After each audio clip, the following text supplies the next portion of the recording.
د وطن میډیا قدرمن لیدونکو السلام علیکم. په جلال کې پر طالبانو بمي چاودنې مرژوب لاړولې. دوستانو خبر را سره تر پای وګورئ. که چیرته مو زموږ چینل نوی سبسکرایب کړئ چینل هم سره سبسکرایب کړئ. په جلال کې طالبانو د ګزمې موټر د سړک غاړې په یو من برابر شوی. 2 کسان وژل شوي او 3 نور ټپیان دي. تر اوسه کومې ډلې د برید پړه نه ده منلې. د عیني شاهدانو په حواله پیښه د چهارشنبې په ورځ د نومبر 3 نیټه په جلال ښار کې رامنځته شوې ده.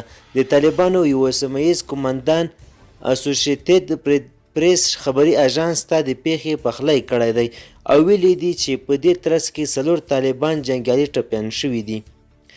د مبارز په نوم دغه قومندان په دې اړه چې په پیښه کې وژل شوي کسان څوک دي جزئیات ورنه کړل او زیاته یې کړه چې چاودنې په اړه پلټنې روانې دي.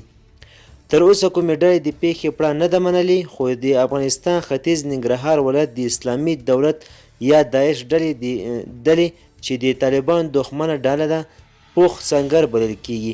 واک ته طالبان له رسېدو راهیسې داعش ډلې خپلو بریدونو ته زور ورکړی دی.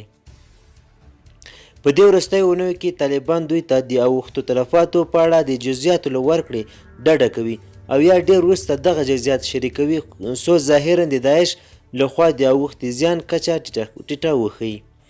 د جلال دا بمي چاودنه په کابل کې د سردار محمد داود خان په 400 بستریز روغتون د برید یوه ورځ وروسته شوې ده چې د 3 طالبانو په ګډون یې 19 کسان ووژل.